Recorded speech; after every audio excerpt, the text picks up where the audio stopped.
रास्ते में एक टर्निंग थी और उस पर एक साइन बोर्ड लिखा था, आगे यह रास्ता खराब है, कृपया आगे न जाएं। उसने रास्ते की तरफ देखा, उसे साफ सुथरा रास्ता दिखाई पड़ा। उसने कहा, रास्ता इतना बढ़िया, एकदम सपाट रास्ता दिख रहा है, फिर इसे खराब क्यों कहा जा रहा है? हो ना हो यह किसी की शरारत हो। और उसने उस सूचना की अनदेखी कर अपनी गाड़ी को उसी दिशा में आगे बढ़ा दी। और कोई 1-1.5 किलोमीटर आगे गया तो देखता है एक पुल टूटा हुआ था, आगे रास्ता नहीं था। पुल टूटा हुआ था, आगे रास्ता बंद था। गाड़ी रिवर्स में लानी पड़ी और जैसे ही रिवर्स में गाड़ी लाया, फिर उस मोड़ पर पहुंचा, वही बोर्ड दिखा। उस बोर्ड के पीछे लिखा था, आखिर लौट कर आना पड़ा ना, आखिर लौट कर आना पड़ा ना। सच में आप अपनी गाड़ी जिस रास्ते पे ले जा रहे हो, संतों ने उसमें साइन बोर्ड गड़वा के रखा है कि भैया ये रास्ता खराब है, लेकिन फिर भी आप अपनी गाड़ी को रोकने के लिए तैयार नहीं, रफ्तार घटाने के लिए तैयार नहीं, लेकिन तय मानना आगे रास्ता ब्लॉक है, आज नहीं तो कल लौटना ही पड़ेगा। आज नहीं तो कल तुम्हें लौटना ही पड़ेगा, इसके अलावा और कोई रास्ता नहीं। जीवन के लिए 2 रास्ते हैं, एक है पदार्थ का और दूसरा है परमार्थ का। कुछ लोग हैं जिनकी सोच पदार्थवादी होती है, उनकी एक ही सोच, उनका एक ही मकसद, वह है पदार्थ और पदार्थ जन्य भोग। इसी भोगवादी मानसिकता से ग्रसित होने के कारण मौज मजा और मस्ती को अपने जीवन का आदर्श बनाकर चलते हैं और इनके लिए सबसे ज्यादा मूल्य पैसों के ऊपर होता है। इन्हें चाहिए केवल पैसा पैसा पैसा। संत कहते हैं, तुमने अपने जीवन के इस लक्ष्य से आज तक क्या पाया, क्या हासिल हुआ, कभी तुमने विचार किया? भोगवादी मनोवृत्ति से ग्रसित होने के बाद तुमने अर्जित क्या किया, कभी इसका तुमने विचार किया? पदार्थ के माध्यम से आज तक किसी को शांति नहीं मिली, तृप्ति नहीं मिली। तुम्हें विचार करने की जरूरत है कि तुम्हारे जीवन का साध्य क्या है, लक्ष्य क्या है, उद्देश्य क्या है। मैं आपसे सवाल करना चाहता हूं और आपको जवाब देना है। आपके जीवन का उद्देश्य क्या है? क्या उद्देश्य है? मैं इस सभा से पूछना चाहता हूं, मैं आपसे पूछ रहा हूं, आपका उद्देश्य क्या? कोई भी बोल सकता है। हाँ, मोक्ष को प्राप्त करना। अभी तैयार हो? आ जाओ ऊपर। मुश्किल है ये मोक्ष की बात, तो हमने शास्त्र से सुनकर रट ली है। अगर तुम्हारा लक्ष्य मोक्ष का है तो तुम पुरुषार्थ किसका कर रहे हो? दुकान चलाने से मोक्ष मिलेगा? संसार बढ़ाने से मोक्ष मिलेगा? गोरख धंधे में उलझने से मोक्ष मिलेगा? बात तुम मोक्ष को पाने की कर रहे हो, तैयारी किसकी? इसलिए बात बेईमानी है, ये सही उत्तर नहीं है। ईमानदारी से उत्तर पूछना चाहता हूं, तुम्हारे जीवन का लक्ष्य क्या है? पता नहीं। एक दफे हमने ऐसे ही पूछा कि भैया तुम क्यों जी रहे हो? उत्तर दिया, इसलिए कि अभी मरे नहीं हैं। क्यों जी रहे हो? क्योंकि मरे नहीं। अब उनके लिए क्या जवाब दे रहे हैं? जी क्या जवाब दिया जाए? जी रहे हैं, बस जी रहे हैं। जिंदगी को गुजार लेना जीवन का मकसद नहीं है, जीवन पाकर कुछ कर गुजरना ही जीवन का मकसद होना चाहिए। जीवन का उद्देश्य क्या, जीवन का लक्ष्य क्या, क्या तुम अपना मूल प्राप्तव्य चाहते हो, आज आपको तय करना है। सबसे पहले ये देखो, मैं ये नहीं कहता कि आप जो कर रहे हैं सब गलत कर रहे हैं, और ये बात भी सही है, दूसरा जब हमारी गलती को गिनाता है तब तक हमें वो गलती गलती नहीं दिखती। जब गलती का एहसास मनुष्य स्वयं करता है तब कहीं जाकर उसे अपनी गलती का अवबोध होता है। कोई तुमसे लाख कहे कि तुम जिस रास्ते पर चल रहे हो वो सही नहीं, लेकिन उस समय उसकी बात को तुम अनदेखा कर सकते हो, कर देते हो, लेकिन जब सामने दिखने लगता है कि वाकई रास्ता सही नहीं, तो गाड़ी को रिवर्स में लाने के लिए एक पल की देर नहीं करते। अपने जीवन की समीक्षा करो कि आज तक तुमने जो कुछ भी किया है उससे तुम्हें सेटिस्फिक्शन है? मैं सही ट्रैक पर चल रहा हूं या नहीं, सही रास्ते पर चल रहा हूं नहीं, इसकी कसौटी क्या, किस आधार पर हम अपने सही या गलत होने का फैसला करें, निर्णय लें? बहुत छोटी सी बात है। यदि तुम्हारे अंदर सेटिस्फैक्शन है तो तुम सही दिशा में चल रहे हो, और उस संतुष्टि का अभाव है तो तुम्हारी जीवन की गाड़ी की दिशा गलत है। मैं इस पूरी सभा में पूछना चाहता हूं, अगर एक भी व्यक्ति ऐसा हो जो कहे कि मैं अपने जीवन से संतुष्ट हूं, तो मैं उसका इस मंच पर सम्मान कराना चाहूंगा। अगर हो तो हाथ उठा दो भाई। बिल्कुल संतुष्ट हो, आ जाओ इधर, आ जाओ, आ जाओ। सम्मान नहीं, अभी अभी अभी अभी बात अधूरी हुई है, हाथ तो उठाए हो आप, अभी मेरे पूरे उत्तर आपको देना पड़ेगा। संतुष्ट हूं अंदर से बोलो।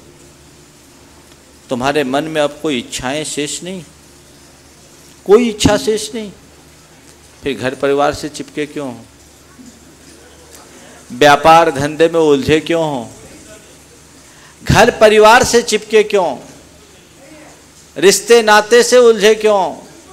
संतुष्टि है तो प्रभु के चरणों में अपने आप को अर्पित क्यों नहीं कर देते? कल तुम्हें कोई तुम्हारे विरुद्ध टिप्पणी करे, तुम्हारे मन में क्षोभ आता है? वाह, ये तो साधु महात्मा हो गए, इनकी पूजा करनी चाहिए। हाँ हाँ, बाबा जी कह रहे हैं महाराज छोड़ो, दिल्ली में कहाँ रह रहे, उनको अपने पास रख लो, ऐसे आदमी की संग में जरूरत है। हाँ हाँ हाँ हाँ हाँ हाँ।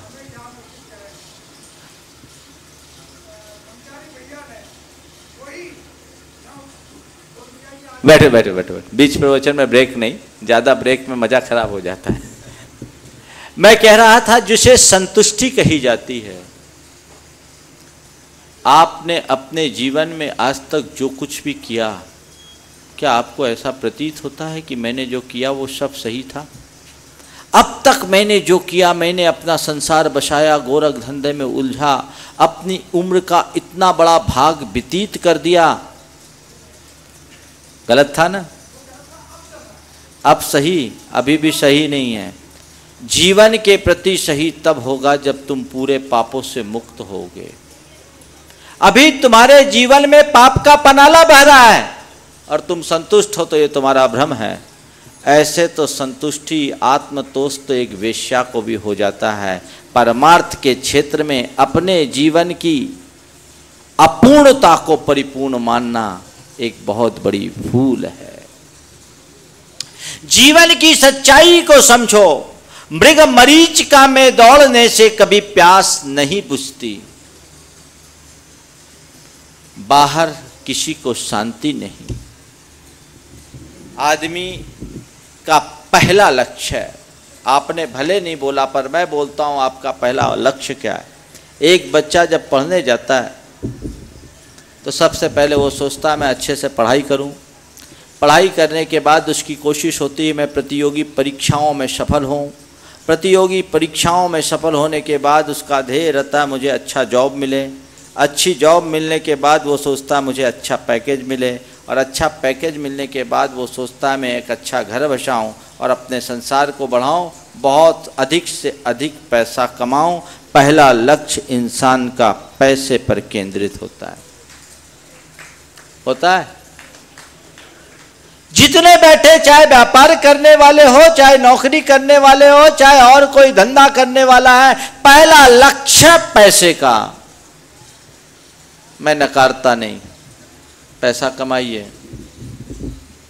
पर पैसे से क्या मिला आपको पता है?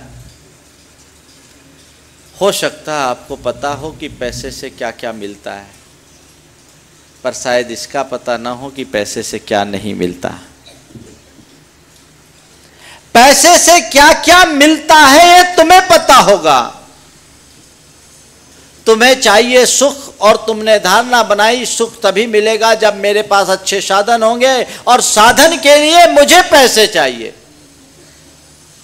सुख के लिए साधन और साधन के लिए पैसे, ये तुमने अपनी अवधारणा बना रखी। तो मुझे सुख चाहिए, सुख के लिए मुझे साधन जोड़ना, साधन जोड़ने के लिए मुझे पैसा कमाना। मैं जितना पैसा कमाऊंगा उतना साधन जोड़ूंगा, और जितना साधन जोड़ूंगा उतना सुखी होऊंगा। ये आम अवधारणा है। मुझे पता नहीं आप सारे साधन जोड़ के सुखी होने के रास्ते पर सुखी होना चाह रहे हो, और मैं सब साधन छोड़कर सुखी हो गया हूं। कौन अच्छा? तुम सब साधन जोड़कर सुखी होने के प्रयास में लगे हो, और हमने सब साधन छोड़ दिया। बताओ ईमानदारी से, सुखी दिख रहा हूं कि दुखी? क्या दिख रहा हूं? हाँ, अरे जोर से तो बोलो भैया।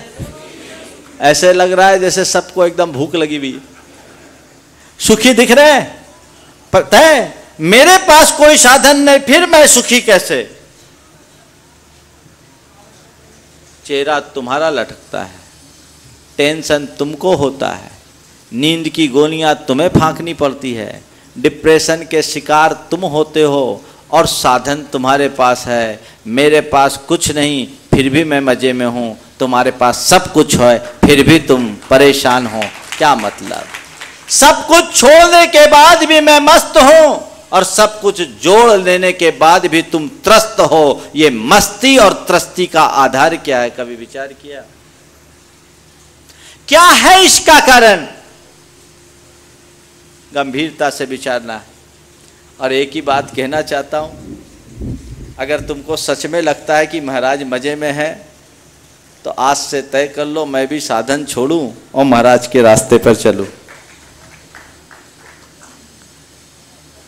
मुझे मालूम है किसी के कहने से कोई महाराज नहीं बन सकते, कोई साधु नहीं बन सकते, पर अगर आप कुछ सीखना चाहते तो ये तो तय करो, ये धारणा तो बनाओ कि मेरी दिशा गलत है, मुझे मुड़ना है, मुझे पदार्थ से परमार्थ की ओर मुड़ना है। पदार्थ मनुष्य को भोगवादी बनाता है, और परमार्थिक चेतना के जगने से मनुष्य के भीतर आध्यात्मिकता विकसित होती है। जब तक तुम्हारे अंदर आध्यात्मिकता विकसित नहीं होगी, तुम्हारी अंतर्दृष्टि जागृत नहीं होगी, जीवन में समाधान नहीं हो सकता। साधन सुविधा देते हैं और चिंतन समाधान देता है। जीवन में आनंद समाधान से है, साधन से नहीं। आपने कभी विचार किया कि आपका मन उद्विग्न हो, आप टेंशन में हो? कभी कभी ऐसा होता है, मन में उचाट रहती है, बहुत टेंशन में रहते हैं। आप लोग क्या करते हो उस घड़ी में? कई लोग कई तरह के साधनों का प्रयोग करते हैं, कई लोग नशा करते हैं, कई लोग पिक्चर चले जाते हैं, कई लोग घूमने फिरने चले जाते हैं, अपने मन को बहलाने की कोशिश करते हैं। और फिर जब घूम फिर कर वापस अपनी पुरानी स्थिति में आते हैं तो वो समस्या ज्यों की त्यों बरकरार रहती है, टेंशन ज्यों का त्यों खड़ा रहता है कि नहीं रहता? महसूस किया? सब कुछ करने के बाद भी वही का वही टेंशन ज्यों का त्यों हावी रहता है। क्या हुआ? आपने मन को बहलाया, शांति नहीं मिली। संत कहते हैं मन को बहलाने से शांति नहीं मिलती, मन को बदलने से शांति मिलती है। पदार्थ मन को बहलाता है, परमार्थ मन को बदल डालता है। यदि तुम्हारे अंदर आध्यात्मिकता आ गई, तुम्हारा चिंतन बदलेगा, जीवन के प्रति तुम्हारा दृष्टिकोण परिवर्तित होगा, तुम्हारा नजरिया बदलेगा, और उस बदले हुए नजरिए में तुम दुख में भी सुख का अनुभव करने लगोगे, प्रतिकूलता में भी अनुकूलता का एहसास करने लगोगे, विपत्ति भी तुम्हें संपत्ति सी प्रतीत होने लगेगी, और अवसादपूर्ण स्थिति में तुम आनंद का एहसास कर सकोगे। अवसाद में आनंद, विपत्ति में संपत्ति, दुख में सुख और प्रतिकूलता में अनुकूलता केवल आध्यात्मिक नजरिए से ही संभव है। जीवन और जीवन की व्यवस्थाएं तो अपने तरीके से चलते ही रहती है, लेकिन जीवन का रस केवल वे ही ले पाते हैं जो जीवन के मर्म को पहचानते हैं। अपनी दिशा दृष्टि को ठीक बनाने का लक्ष्य रखें, आध्यात्मिकता को अपने अंतरंग में प्रकट करे, परमार्थ की तरफ दृष्टि हो। लेकिन पदार्थ का व्यामोह कुछ ऐसा है कि परमार्थ की तरफ दृष्टि ही नहीं जाती। पदार्थ का व्यामोह कुछ ऐसा है कि परमार्थ की तरफ दृष्टि नहीं जाती। मनुष्य पैसे के पीछे, परिवार के पीछे, पदार्थ के पीछे पाप करता है। पैसा, परिवार, पदार्थ, पाप, इसमें पत्नी है, पुत्र है, परिवार है, सब शामिल है, लगा है। जीवन भर पाप करता है और उस पाप से मिलता क्या है? केवल संताप। टेंशन मिलता है कि आनंद? महाराज पाप करते समय तो थोड़ा आनंद आता है, बाद में टेंशन आता है ही ऐसा। उस पाप से संताप मिलता है। संत कहते इस धारा को मोड़ो और अपनी वृत्ति को पवित्र बनाओ, परमार्थोन्मुखी बनो, और परमार्थ में जब लगोगे तो तुम अपने जीवन में पवित्रता को प्रकट कर पाओगे। परमार्थ की तरफ केवल उनकी ही दृष्टि केंद्रित हो पाती है जो जीवन के यथार्थ को समझते हैं। जीवन का यथार्थ क्या है? जीवन का यथार्थ यानी जीवन की सच्चाई, जीवन की वास्तविकता, जीवन की हकीकत। आपको पता है जीवन की सच्चाई क्या है? पता है? किसी को पता नहीं, सब पढ़े लिखे लोग। महाराज बोलेंगे तो आप लपेट लोगे। जीवन की सच्चाई का बोध जिस दिन हो जाएगा, उस दिन पदार्थ का व्यामोह पल में छूट जाएगा। क्या है जीवन की सच्चाई? जीवन का यथार्थ क्या है? इसकी व्याख्या अलग अलग तरीके से की जा सकती है, पर मैं आपसे केवल 4 बातों में जीवन की सच्चाई को उजागर करना चाहता हूं। नंबर 1, जिसने जन्म लिया है उसे एक दिन मरना है। तुम्हें पता है इसका? पता है मरना है, तो क्या करके मरना है? तय ये करना है। मरना है तो तुम्हारी तैयारी है। घर से शिखर जी के लिए निकलना था, पहले रिजर्वेशन कराया, उसके बाद रास्ते की पूरी तैयारी करके आए, तब यहाँ आए। यहाँ से जाओगे भी तो रास्ते की व्यवस्था लेकर के जाओगे। तुम्हें पता है कि मुझे कहाँ तक जाना है और अपने गंतव्य तक पहुँचने में कोई बाधा ना हो, उसकी पूरी व्यवस्था तुम लेकर आते हो। मैं तुमसे सवाल पूछता हूँ, तुम कहते हो कि मुझे पता है जिसने जन्म लिया उसे एक दिन मरना है, तो मरना है तो कैसे मरना है इसके बारे में कभी सोचा? कभी सोचा? तुम्हारी कोई आंतरिक तैयारी है कि मैं इस दुनिया से जब विदा लूं तो हंसते हंसते लूं, जब मैं इस दुनिया से विदा लूं तो प्रसन्नता पूर्वक जाऊं, जिस दिन मैं इस दुनिया से जाऊं तो तृप्त होकर जाऊं, संतुष्ट होकर जाऊं? कोई तैयारी? अरे महाराज, हमने आप ही लोगों के प्रवचन से सुना है कि बस आखिरी में राम राम जप लो काम हो जाएगा, अंत मता सोगता। तो अभी तो लंबी चौड़ी जिंदगी है, आखिरी में अपनी मौत को सुधार लेंगे, हमारा काम हो जाएगा। संत कहते हैं ऐसे मुगालते में मत रहना, क्योंकि जिनकी जिंदगी बेढंगी होती है उनकी मौत कभी ढंग की नहीं हो सकती। ढंग की मौत भी उन्हें ही नसीब होती है जो ढंग की जिंदगी जीते हैं। बेढंगी जिंदगी जीने वाले की मौत पक्के तौर पर बेढंगी ही होगी। अपने जीवन को सुधारो। जिसने जन्म लिया है उसका मरना निश्चित है। कब मौत गले लगा ले कोई पता है? और एक बात बताऊं, संसार में एक ही चीज ऐसी है जो एकदम निश्चित है और एक ही चीज ऐसी है जो एकदम अनिश्चित है।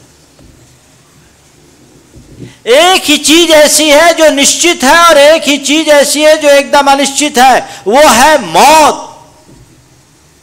मौत होगी ये एकदम निश्चित है, पर कब होगी एकदम अनिश्चित है। तो तुम्हारी कोई तैयारी है? महाराज मरूंगा पर अभी देर है, अभी तो और लोग मरेंगे। यक्ष ने जब पांडवों से प्रश्न किया था कि आश्चर्य क्या है, सब हार गए, भीम हार गए, अर्जुन हार गए, नकुल हार गए, सहदेव हार गए, नहीं बता पाया आश्चर्य क्या है। तो युधिष्ठिर ने कहा अहन्य भूतानि गच्छन्ति यम मंदिरम शेषा जीवित मिच्छन्ति किम आश्चर्य मतः परम।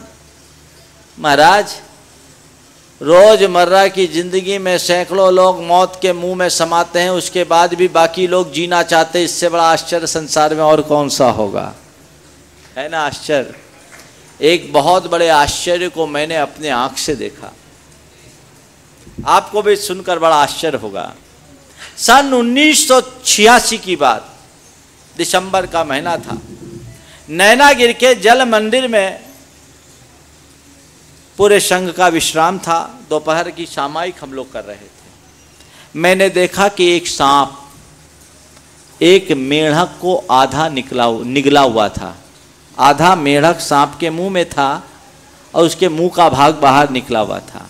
मेढक को सांप आधा निगला हुआ था और उसी दौर में एक मछली उधर से गुजरी। मेढक उस मछली को निगलना चाह रहा था। सांप के मुंह में बैठा मेढक मछली को निगलने की कोशिश कर रहा है। मैंने गुरुदेव को दिखाया। आचार्य ने कहा यही संसारी प्राणी की दशा है। हर कोई काल के मुंह में बैठे हैं, काल रूप सांप के जबड़े से दबे हैं और मेढक की तरह विषयों की मछली की तरफ आसक्त हो रहे हैं। यही तो संसार की विचित्रता है। समझो, जिसने जन्म लिया है उसकी मृत्यु निश्चित है। कभी भी तुम्हारी मौत आ सकती है, इसलिए इससे पहले कि तुम्हारी मृत्यु आए अपनी जिंदगी को संवारने का प्रयास कर लो। है तैयारी? मोह की, ममता की, आसक्ति की प्रबलता इतनी होती है जो मनुष्य को सच समझने नहीं देती। जिस दिन तुम्हें पता लग जाएगा कि मेरी कभी भी मौत आ सकती है अंदर से, तो तुम वहीं संभल जाओगे, क्योंकि तुमको पता है जो कार्य मैं आज और यहां कर सकता हूं वो और कहीं नहीं कर सकता। तो पहली बात, जिसने जन्म लिया है उसकी मृत्यु निश्चित है। आपने कितनों को मरते देखा? कभी ये समझ में आया कि मैं भी कभी मरूंगा? हमने बुद्ध के संबंध में सुना है कि बुद्ध ने अपने जीवन में एक वृद्ध को देखा, एक रोगी को देखा और एक मृतक को देखा। एक वृद्ध, एक रोगी और एक मृतक को देखकर बुद्ध बुद्ध हो गए और तुम खुद बूढ़े हो गए। कितने बार वेंटिलेटर से भी लटक कर बाहर आ गए, ऐसे लोग भी हैं। आज ही एक सज्जन आए थे, बोले महाराज नवजीवन मिला आपके आशीर्वाद से, वेंटिलेटर से बाहर आया। खुद वृद्ध हो गए, कितनी बार अस्पताल के चक्कर लगाया और कितने को शमशान पहुंचा है, उसके बाद भी समझ में नहीं आए। बुद्ध तो एक को देखकर बुद्ध हो गए, तुम आज तक बुद्धू के बुद्धू बने बैठे हो। कब संभलोगे? कब अपने आप को समझोगे? विचार करो, ये यथार्थ की अनदेखी है कि नहीं, अपने मन से पूछो। हम लोग कई बार लोग बोलते हैं महाराज अभी अभी वो आदमी अच्छा था और देखते देखते चला गया। भरोसा है? किसी की गारंटी है? किसी की गारंटी नहीं, अगली श्वास का भी विश्वास नहीं। फिर भी योजनाएं बन रही है, आदमी उसी में लगा हुआ है, उलझनों में उलझ रहा है। किसके लिए? अध्यात्म की उत्क्रांति तभी होती है जब जीवन के यथार्थ का अवबोध होता है। नंबर 1, जिसने जन्म लिया उसकी मृत्यु निश्चित है। एक बार एक ने कहा महाराज जी ऐसी कोई व्यवस्था नहीं है कि हमारी मृत्यु की डेट एकदम फिक्स हो जाए, कोई ऐसा आकलन हो जाए, क्योंकि हमेशा खतरा बना रहता है। तो हम लोग सावधान हो जाए, जब मौत आ जाए तो उसको प्रेम से गले लगा ले। मृत्यु से डर नहीं है, लेकिन जिंदगी भर डरते रहने से अच्छा है कि पर्टिकुलर टाइम में हम अलर्ट रहें, बाकी हो जाए। मैं कहता हूँ अगर ऐसी व्यवस्था हो भी जाएगी ना तो तुम और ज़्यादा बिगड़ जाओगे, सुधरने वाले नहीं। एक बार ऐसा हुआ, एक सेठ कहीं जा रहा था, अचानक उसे एहसास हुआ कि उसके पीछे पीछे कोई और चल रहा है। मुड़ के देखा तो उसे एक काला साया दिखाई पड़ा। पूछा तुम कौन? उसने कहा मैं मौत। मौत का नाम सुनते ही सेठ की घिघी बंद गई। सेठ ने कहा, सेठ को जब बदहवास सी हालत में देखे तो मौत ने कहा घबराओ नहीं, अभी तुम्हारे लिए कोई खतरा नहीं, मैं तुम्हारे पीछे चल जरूर रही हूं पर अभी नंबर किसी और का है। सेठ के जान में कुछ जान आई, सेठ के जान में जान आई। थोड़ा सा नॉर्मल हुआ, थोड़ी आगे मौत चली, बातचीत संवाद प्रारंभ हुआ तो सेठ ने मौत से साहसपूर्वक कहा कि ठीक तुम आ जाती हो, आती हो, अच्छी बात है, तुम्हारे आगमन नियत है, उसे कोई टाल नहीं सकता, लेकिन जब चाहे आ जाना, थोड़ा जमता नहीं, कम से कम प्री इंटीमेशन तो होना चाहिए ना। अगर पूर्व सूचना दे दो तो कितना अच्छा रहेगा। मौत ने कहा ठीक, किसी के साथ 7 कदम भी चल लिया जाए तो दोस्ती हो जाती है। मैं काफ़ी देर से तुम्हारे साथ चल रही हूँ, औरों का तो मैं कह नहीं सकती, पर तुम्हारे साथ मैं अपनी दोस्ती जरूर निभाऊंगी और वादा करता हूँ बिना पूर्व सूचना के तुम्हारे पास नहीं आऊँगी। फिर क्या था, सेठ फूल गया। उसने सोचा ये तो बहुत मजा आ गया, निश्चिंत हो गया कि मौत ने एकदम हमसे एग्रीमेंट कर लिया, वादा कर लिया है कि अब मैं आऊंगी तो सूचना देकर आऊंगी, और जब मौत आएगी सूचना देगी, मैं समझ जाऊंगा और काम हो जाएगा, मेरा तो बेड़ा पार। और लग गया अपनी मौज मस्ती में, गोरख धंधे में। और अचानक एक दिन मौत आ गई।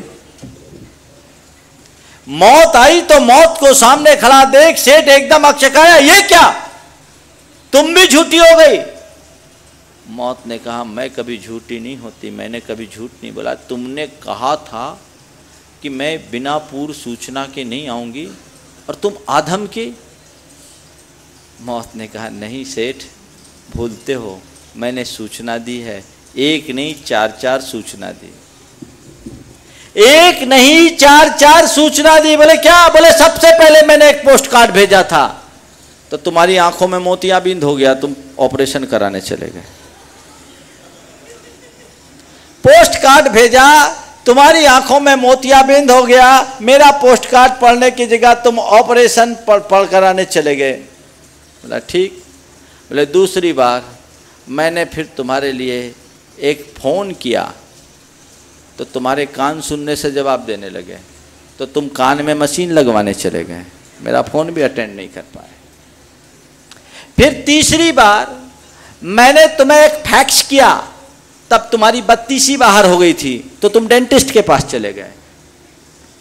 जब 3 तुमने मेरा नहीं सुना, तो मैं थोड़ी देर पहले ही तुम्हें ईमेल दिया था, थोड़े दिन पहले ईमेल किया, तो तुम्हारा हार्ट अटैक आया और तुम बाईपास करवाए। बताओ कितने मैसेज दिए? पोस्ट कार्ड, टेलीफोन, फैक्स और मेल। अब 5वां कोई और संदेश का साधन तो है नहीं, आजकल व्हाट्सएप है। अब बोला मैं 4-4 मैसेज तुम्हें दी, उसके बाद भी तुम नहीं संभलो तो मैं क्या करूं? अब तो मैं आई हूं और तुम्हें लेकर के ही छोड़ूंगी। सेठ क्या कर सकता था, मौत के हाथ जाना पड़ा। यहां बैठे बहुत सारे महानुभाव हैं, देख लो कौन कौन सा मैसेज आया है, सावधान हो जाना। कोई मैसेज आए तो सावधान हो, जीवन के यथार्थ को पहचानो, तब तुम्हारा आध्यात्मिक रुझान होगा, तुम्हारी मोहा शक्ति मंद होगी, तुम्हारी आत्मदृष्टि प्रकट होगी। बिना आत्मदृष्टि के कल्याण नहीं होना। तो जिसने जन्म लिया उसकी मृत्यु निश्चित है। नंबर 2, न हम कुछ लेकर आए हैं, न हम कुछ लेकर जाएंगे। पक्का पता है? हाँ, न हम कुछ लेकर आए हैं, न हम कुछ लेकर जाएंगे, पक्का विश्वास है? तो ये संग्रह किसके लिए कर रहे हो? बोलो।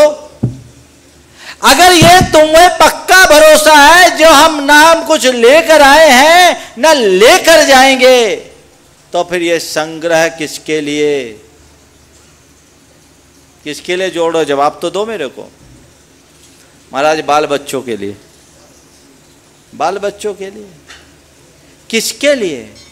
बाल बच्चे तुम्हारे बाप ने तुम्हारे लिए जोड़ा, वो तुम्हारे का। एक बार मैंने एक सज्जन से कहा, ऐसी चर्चा में मैंने उनसे कहा, बहुत संपन्न व्यक्ति थे और उस व्यक्ति ने अपने पिता के वारिस वसीयत के रूप में जो भी पिता के विरासत में जो मिला उससे उसे कई गुना बढ़ाया। मैंने उससे एक दिन सवाल किया, वो सवाल आप लोगों से भी करता हूँ। मैंने उससे पूछा कि ये बताओ, तुम्हारे पिता की संपत्ति तुम्हारे काम आई? तुम्हारे पिता की संपत्ति तुम्हारे काम आई? बोले महाराज ऐसे तो कुछ खास काम नहीं आई, मैंने पिताजी ने जो दिया था आज उससे कई गुना वृद्धि की। बोले ठीक, तुम्हारे पिता की संपत्ति जब तुम्हारे काम नहीं आई तो तुम्हारी जोड़ी हुई संपत्ति तुम्हारे पुत्र के काम आएगी, इसकी कोई गारंटी है? विचार करो। जब बाप की संपत्ति तुम नहीं भोग सके तो तुम्हारी संपत्ति को तुम्हारी संतान नहीं भोग पाएगी। यदि हुनरबाज होगी तो बढ़ा लेगी और कुकर्मी होगी तो सब नष्ट कर देगी। तो फिर किसके मोह में फंसे हो? किसके लिए है आसक्ति? जल्दी से निकलता नहीं। जितनी शक्ति बैंक बैलेंस के लिए, अपनी कैपिटल को बढ़ाने के लिए और इन्वेस्टमेंट के लिए लगाते हो, उतने का अंश भी यदि अपनी आत्मा की उन्नति के लिए लगाए होते तो बेड़ा पार हो गया होता। जब तुम्हें पता है ना हम लेकर आए हैं ना लेकर जाएंगे और कोई भी चीज काम में नहीं आने वाली, तो फिर अंधे नहीं बनोगे, अंधे नहीं बनोगे। मेरे संपर्क में एक व्यक्ति एक LIC के साधारण से डेवलपमेंट ऑफिसर नाम नहीं ले रहा हूँ क्योंकि ये चैनल के माध्यम से आदमी को मुसीबत आ जाती है। उस व्यक्ति ने पिछले वर्ष पर्यूषण के दरमियान मुझसे आकर कहा कि महाराज जी देखो, भावना जो जीवन के यथार्थ को समझता है उसके मन में संपत्ति की आसक्ति कैसे नष्ट होती है। मैं कोलकाता में था, पर्यूषण पर्व था, शिविर चल रहा था। त्याग धर्म के प्रवचन के तुरंत बाद दोनों पति पत्नी मेरे पास आए और उन्होंने कहा कि महाराज आज आपके प्रवचन सुनने के बाद मन बड़ा उद्वेलित हुआ और हम दोनों ने एक विचार किया। क्या किया है? बोले महाराज जी कुछ दिन पूर्व हमारा एक एक्सीडेंट हुआ था। पत्नी ने बोला, और उसमें मैं बेहोश हो गई थी और जैसे ही मुझे होश आया मुझे बड़े बाबा की स्मृति आ गई और मुझे लगा कि बड़े बाबा की कृपा से ही मैं बची हूँ। तो महाराज जी आज हम दोनों ने ये सोचा है कि 1 करोड़ रुपया बड़े बाबा के चरणों में हम समर्पित करना चाहते हैं, आप आशीर्वाद दो। मध्य प्रदेश के शख्सियत थे। हमने कहा बहुत अच्छा, पर मैंने कहा इतना तुम दान दे रहे हो, अपने बच्चों से पहले पूछ लो तो अच्छा है, कल कहीं बच्चों को ऐतराज़ ना हो कि पिताजी ऐसा कुछ कर दे। तो उन्होंने कहा महाराज जी सब तृप्त हूँ, मैं रिटायर होऊंगा, मेरी पेंशन मिलेगी, मेरी पत्नी का गुजारा चल जाएगा। मेरे 2 बेटे हैं, एक बेटा डॉक्टर हो गया है, वो MD कर रहा है, और दूसरा डॉक्टरी का 2nd ईयर में है, वो भी अपना जीवन चला लेंगे। और महाराज जी इतनी सी संपत्ति है कि कोई आपत्ति विपत्ति में हमें कुछ चाहिए भी तो हमारा काम हो जाएगा, हम किसके लिए रोएं। मैंने कहा नहीं, फिर भी तुम्हारी घोषणा मैं करूं उससे पहले अपने बेटे को बुलाओ, बेटों से बात करो, आप देखो क्या संस्कार होते हैं। उन्होंने अपने बेटे को फ़ोन किया। एक बेटा पूना में था, एक बेटा दिल्ली में था। पूना वाले बेटे का एग्ज़ाम था। दिल्ली वाले बेटे को जब फ़ोन किया, दोनों ने फ़ोन पे बहुत खुशी जताई कि पापा आप लोग इतना बड़ा काम कर रहे हैं, हमें इससे बड़ी खुशी क्या होगी, ये बहुत अच्छा काम है। और पापा यदि ये घोषणा आप करवाते हैं तो मैं भी इसका साक्षी बनना चाहता हूँ। लड़का दिल्ली से फ्लाइट पकड़कर कलकत्ता आ गया और नेक्स्ट डे उसकी घोषणा हो गई। एक साधारण सा आदमी उस सभा में अरबपति बैठे थे, सब सोचते रह गए। हमने कहा दान वो नहीं करता जिसके पास पैसा होता है, दान केवल वो करता है जिसके अंदर उदारता होती है, और उदारता केवल उनके अंदर पनपती है जो जीवन की वास्तविकता को समझता है। तुम्हारी ये जो आसक्ति किसके लिए है? एक बार थम कर विचार करो कि आखिर मैं अपने जीवन की शक्ति को, अपने जीवन के संसाधन को कहां नियोजित कर रहा हूं, किसके लिए खपा रहा हूं। सारी जिंदगी भाग दौड़ के बाद अंत क्या होना है? अगर ये बात दिल दिमाग में बैठ जाए ना तो फिर कुछ समझाने की जरूरत नहीं है। लेकिन ये सब असर नहीं करते। बोले महाराज जब तक प्रवचन में रहते हैं तब तक तो थोड़ी उथल पुथल होती है, और बाहर की जैसी हवा निकलती सब नॉर्मल। यही अज्ञान है, इस पर हैम्बरिंग होनी चाहिए। इस पर जब प्रहार होगा तब तुम्हारी अंतर्दृष्टि जगेगी। और मैं एक ऐसे दंपति को भी जानता हूं, मध्य प्रदेश के गंज बासोदा के एक पंजाबी दंपति थे, मुन्ना सरदार या ऐसे उसका नाम था। पति पत्नी 2 और तीसरी कोई संतान नहीं। विदिशा के लोग बैठे हैं, शायद उनको याद आ जाएगा।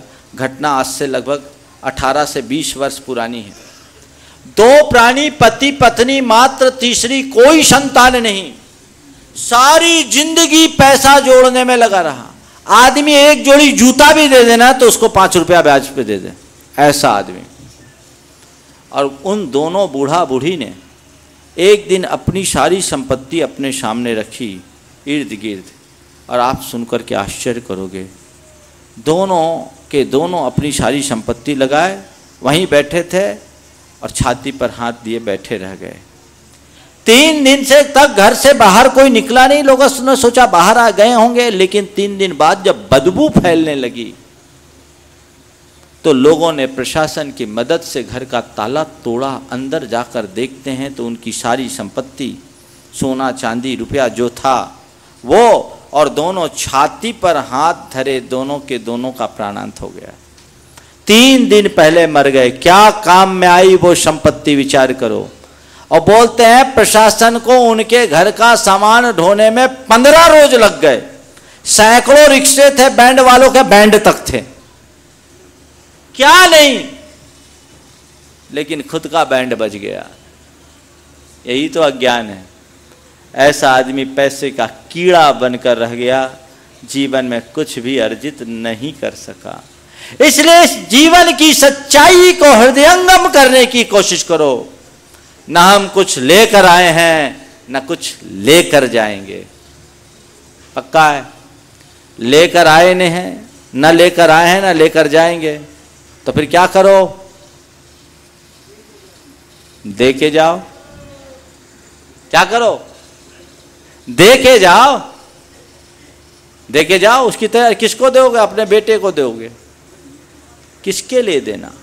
परमार्थ में नियोजित करो, उनके प्रति अपनी आसक्ति कम करो, तब तुम्हारा जीवन धन्य होगा। नंबर 3, जो हम करेंगे वही भरेंगे। पता है आपको? जैसा करेंगे वैसा भरेंगे। पक्का विश्वास है इस पर? इस पर विश्वास जगाओ, जमाओ, दृढ़ बनो। जो मैं करूंगा वही भरूंगा, दूसरा मेरा कोई करता नहीं। मैंने आज तक जो पाया अपनी करनी का पाया है, आगे भी जो पाऊंगा अपनी ही करनी का पाऊंगा। यदि इस पर गाढ़ विश्वास जम जाए तो कभी पाप के मार्ग में प्रवृत्त होने का भाव जागृत नहीं होगा। वैराग्य स्वतः प्रकट होने लगता है। बंधुओं, मनुष्य की दुर्बलता है कि वह पाप के फल से तो बचना चाहता है, लेकिन पाप कृत्यों से बचने की कोशिश नहीं करता। संत कहते हैं पाप कृत्य से बचोगे तो पाप के फल से अपने आप बचोगे, और पाप करते रहोगे तो पाप के फल से कभी बच नहीं सकते। सावधान हो जाओ। ना भुक्तम क्षीयते कर्म। कृत कर्म को सभी को भोगना ही पड़ता है। देखो, साधारण व्यक्ति की बात क्या, महापुरुषों को भी अपने कृत कर्म को भोगने के लिए बाध्य होना पड़ता है। सम्राट श्रेणिक भगवान महावीर का परम शिष्य, प्रधान श्रोता, जिसने भगवान महावीर से 60,000 प्रश्न किए। आज के शब्दों में कहें तो भगवान महावीर का एकदम खास। ठीक?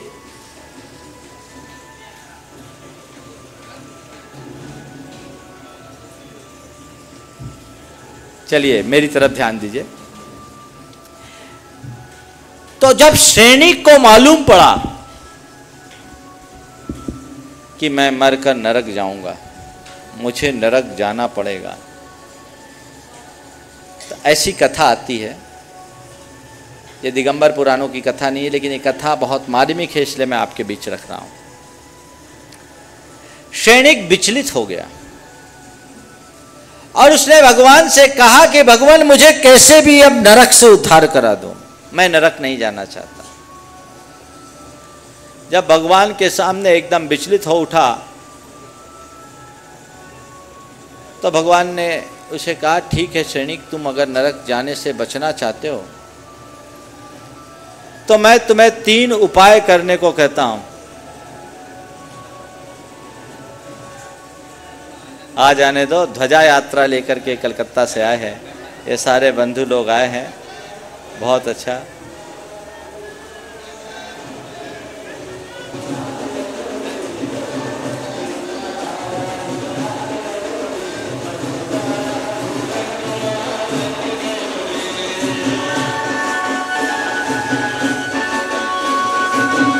देखो, आप देख रहे हैं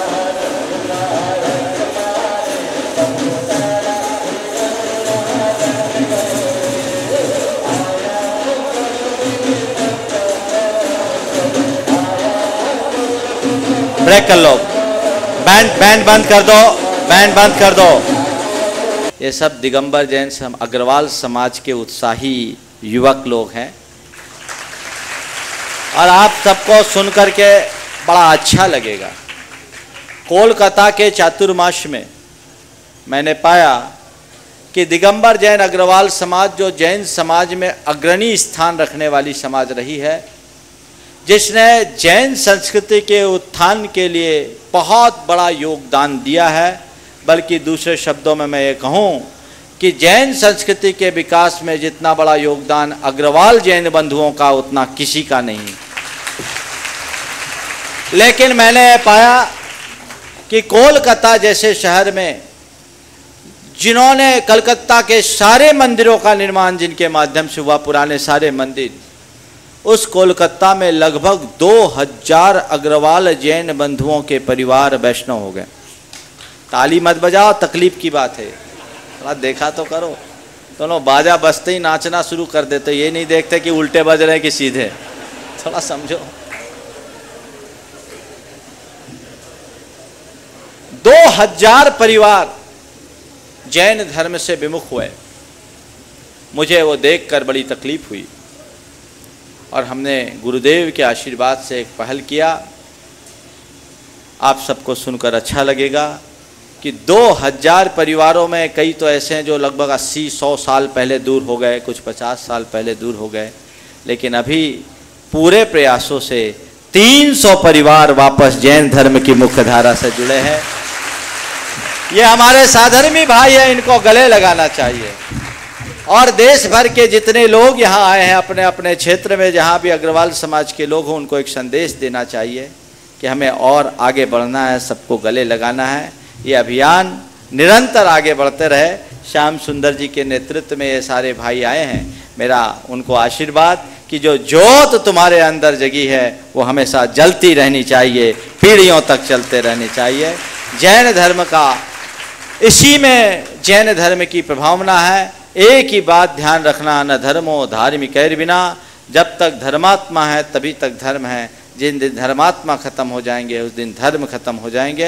हमको जाति, पंथ और वाल से ऊपर उठकर एक सूत्र में चलना है, दिगंबरा सहोदरा सर्वे।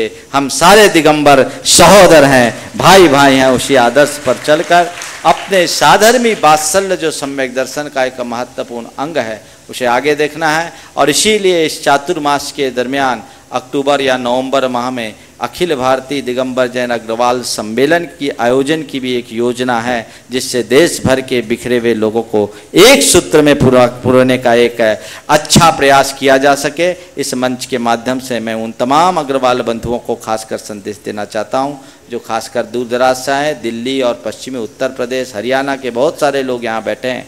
वे अपनी जानकारी कार्यालय में जरूर दे दें ताकि उन तक संपर्क किया जा सके और देश में अपने ही भटकते हुए साथियों को फिर से अपने साथ जोड़ने की एक अनुपम पहल की जा सके।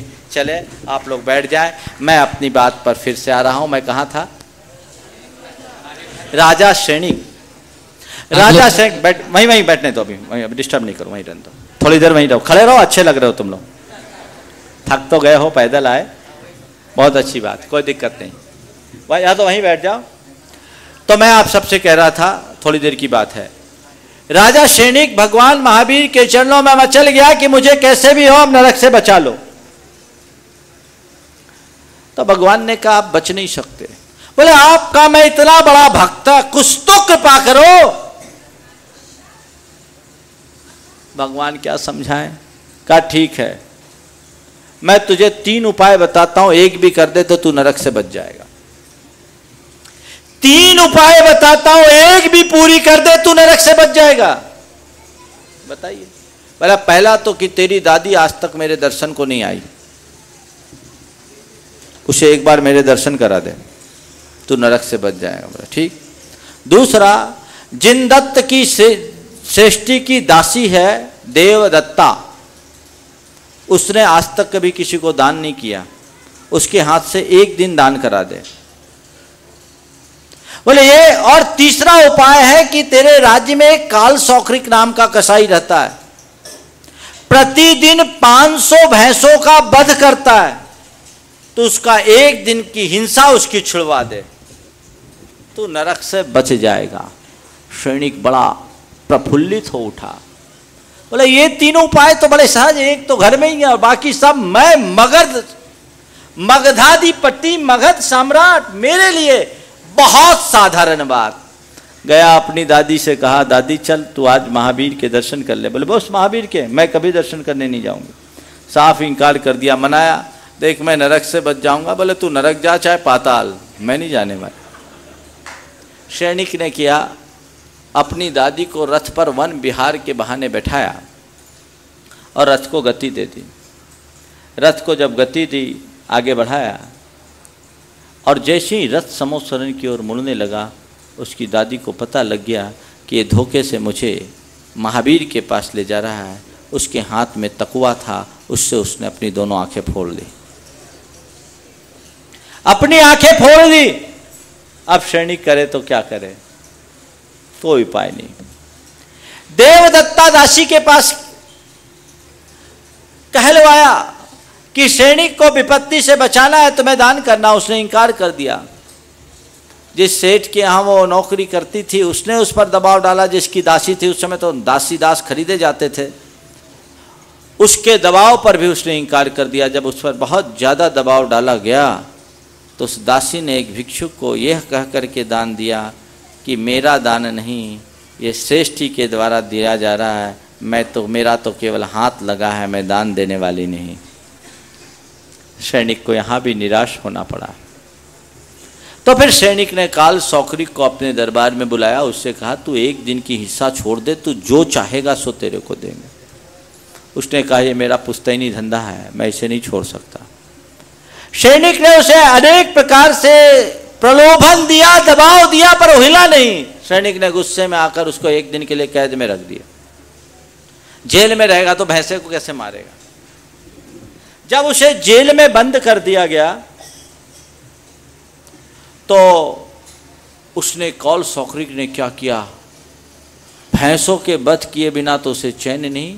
अपने शरीर के मैल की बत्तियां बनाई और उन बत्तियों से काल्पनिक रूप से कृत्रिम 500 बार भैंसों को बना बना करके उसका वध कर दिया। वो तो भाव हिंसा पूरी कर ही दिया। तब सैनिक को समझ में आया, भगवान के चरणों में आया, कहा भगवान अब समझ में आ गया, ना भुक्तम क्षीयते कर्म, एक बार भोगा बांधा हुआ कर्म बिना भोगे नष्ट नहीं होता। मैं समझ गया हूँ, अब मुझे आपसे कोई शिकायत नहीं, बस मैंने अपनी गलती की, उसे भोगने को मैं तैयार हूँ। लेकिन मैं यही कहना चाहूँगा, जीवन में कोई ऐसी गलती न करे। करते वक्त मनुष्य कुछ नहीं सोचता, करने के बाद पछताता है, और पश्चाताप भी उथला होता है। यदि गहरा पश्चाताप हो और प्रायश्चित कर ले अंतर मन से, तो बहुत कुछ पाप का शोधन भी हो जाता है। बंधुओं, इस पर दृढ़ श्रद्धान रखो, जो करेंगे सो भरेंगे। ये अंदर गहरा जाए तो कभी गलत करने का भाव ही नहीं आएगा। अगर गलत करने का भाव आता है तो तय मान करके चलना, तुम्हारा अभी सच्चा श्रद्धान नहीं है। जीवन का यथार्थ, जिसने जन्म लिया है उसे मरना निश्चित है। न हम कुछ लेकर आए हैं न लेकर जाएंगे, करेंगे सो भरेंगे, और न कोई हमारा है न हम किसी के हैं। ये तो नदी नाव संयोग है। न कोई हमारा है न हम किसी के हैं, बस नदी नाव संयोग आज है, बस ठीक है। ये तो मेला है, सब लोग शिखर जी आकर के बैठे हैं, कल लड्डू चढ़ाएंगे और सब अपने अपने गंतव्य पर चले जाएंगे, हाय हेलो हो जाएगी बस। ये मेला है, मेला। इसमें मिलकर रहो पर आसक्त मत हो। सबके बीच रहते हुए भी अपनी पहचान बनाए रखो। जीवन की सार्थकता केवल इसी में है, इसी में जीवन की उपलब्धि है। ये तुम्हारे अंतरंग में घटित होगी तो तुम्हारा बेड़ा पार हो जाएगा। पारसनाथ भगवान ने इस यथार्थ को जाना और उन्होंने परम निर्वाण को प्राप्त कर लिया। जाना ही नहीं, परम यथार्थ को पा भी लिया। उनका ये संदेश है, जीवन के यथार्थ को जानो। इस यथार्थ को जानने का नाम ही सम्यक दर्शन है। जीवन की सच्चाई के अवबोध का नाम ही सम्यक दर्शन है। और जब तक ये घटित नहीं होता तब तक जीवन का कल्याण नहीं हो सकता। कल हम आप सब लोग पार्श्वनाथ भगवान का निर्वाण महामहोत्सव मनाएंगे। आप लोग तो दूर दराज से आए ऊपर जाकर लाडू चढ़ाने के लिए, ये अवसर आपको है, हमको तो नहीं मिलेगा क्योंकि ये चतुर्मास है। चतुर्मास में हम लोग ऊपर वंदना के लिए भी नहीं जाते क्योंकि हमें निर्वृत्ति को प्रमुखता देना है, प्रवृत्ति को नहीं। इसलिए हम तो ऊपर नहीं जाएंगे। आप में से जितने जा सको सब जाओ, लाडू चढ़ा के आओ। और यदि ऊपर लाडू नहीं चढ़ा पाओ तो नीचे हमारे साथ चढ़ा लेना, लाडू तो चढ़ाना ही है। ठीक, लाडू चढ़ाना है। ऊपर जा सके अति उत्तम, अगर नहीं जा सके तो यहीं से टोंक की वंदना करो और भगवान से प्रार्थना करो, भगवान आपकी निर्वाण भूमि में हम आ चुके, सिद्ध क्षेत्र में आने का सौभाग्य जगा चुके, इतना पुण्य पा गए कि आपके सिद्ध क्षेत्र की रज का स्पर्श कर सकें। ऐसी पात्रता जगे कि आज सिद्ध क्षेत्र में आया हूँ, कल साक्षात सिद्ध लोक में आ सकूं और अपने जीवन की सिद्धि कर सकूं। भगवान पार्श्वनाथ का निर्वाण महोत्सव खूब उत्साह और उमंग के साथ आप सबको संपन्न करना है। लोग पैदल चल कर के यहाँ आए, 17 वर्षों से लगातार आ रहे, ये भी एक उत्साह है। और जगह से भी आए, पैदल चल कर के वंदना करने का एक अलग पुण्य है। घर से निकलते ही वंदना चालू हो गई, तो ये एक प्रेरणा है, ऐसे आने चाहिए। वंदना आप जब भी करो, मैं यह कहना चाहता हूँ, पर्वत पर गंदगी मत फैलाओ, पर्वत की पवित्रता को बनाए रखने का प्रयास करो। यहाँ का पर्यावरण प्रदूषित हो रहा है। जब हम लोग वंदना करते हैं, देखते हैं कि वहाँ कितने पॉलीथीन पाउच और मिनरल वाटर के बोतल्स यत्र तत्र बिखरे रहते हैं। इस क्षेत्र की पवित्रता को नष्ट मत करो। जितना पुण्य कमाओगे उससे ज़्यादा पाप अपने सिर पर चढ़ा लोगे, ऐसा मत करो। ये हमारी अपनी जिम्मेदारी है, जवाबदारी है, सहन करें, संयम रख करके चले, पवित्रता के साथ क्षेत्र की वंदना करेंगे तो जीवन में एक अलग आनंद की अनुभूति होगी। वैसी पवित्रता को अपने भीतर घटित करने का प्रयास सबको करना चाहिए। यहाँ पर बहुत सारे ऐसे लोग हैं जिनमें कई लोग जो हर वर्ष यहाँ लाडू चढ़ाने आते हैं, कुछ नए लोग भी हैं। बस ऐसे ही चढ़ाते रहो। भगवान से प्रार्थना करना, भगवान आपके दरबार में मेरी हाजिरी तब तक लगते रहे जब तक आपके दरबार में हम पहुंच न जाए, तब तक आपकी हाजिरी मेरी लगते रहे। ये कभी क्रम न टूटे, ऐसा मनोभाव लेकर के जाओ और दूने उत्साह के साथ आप भगवान के चरणों में अपनी श्रद्धा भक्ति को अर्पित करो। पार्श्वनाथ भगवान के इस निर्वाण भूमि में पार्श्वनाथ भगवान के जीवन आदर्श को आत्मसात करके चलेंगे तो निश्चित वो जीवन की एक बहुत बड़ी उपलब्धि होगी। आप सबके जीवन में ऐसी ही उन्नति हो। आज गुनायतन से कुछ लोग जुड़े और अपने भाव व्यक्त किए। बंधुओं, मैं देख रहा हूँ कि ऐसे बहुत सारे लोग घर से ही चल कर के आते हैं। आज जो बनारस वाले सज्जन आए, मैं उनको जानता भी नहीं। उनने मुझसे कहा, महाराज चैनल में आपका प्रवचन मैं नियमित सुनता हूँ और घर से ही मैं भाव बना करके चला था कि मुझे सम्मेद शिखर जी में जाकर गुनायतन के लिए ये काम करना है। महाराज मेरा भाव स्वीकार किया जाए। बंधुओं, ऐसे ही भाव सब बना ले तो ये गुनायतन जल्दी से जल्दी बन जाएगा। काम आप लोगों को करना है। जीवन के गुणात्मक विकास का आधार है ये। हम अपने जीवन का गुणात्मक विकास कैसे करें? आत्मा से परमात्मा तक की संपूर्ण जीवन यात्रा का जीवंत दृश्य आपको इस गुनायतन के माध्यम से मिलेगा। मंदिरों के दर्शन तो आप अनेक बार कर लेते हैं, लेकिन ये एक ऐसा ज्ञान मंदिर होगा जो पोथियों की बातों को पलों में समझा देगा। आप यहाँ देखेंगे क्या होता है सम्यक दृष्टि, क्या होता है मिथ्या दृष्टि, क्या है जीवन की भूल, हमारी लाइफ स्टाइल क्या है और क्या होनी चाहिए, कैसा होता है श्रावक, कैसे होते हैं मुनि, कैसे होते हैं, कैसा होता है ध्यान, कैसे होती है कर्मों की निर्जरा, क्या होता है केवल ज्ञान, कैसे लगता है भगवान का समोसरण, कैसी खिरती है दिव्य ध्वनि, कैसा होता है भगवान का श्री विहार और कैसे करते हैं भगवान मोक्ष को गमन। ये सब चीज़ें आप अपनी आँखों से जब देखेंगे उस घड़ी में आपके अंदर विशुद्धि की एक ऐसी लहर उत्पन्न होगी जो आपके सम्यक्त का कारण बन जाएगी।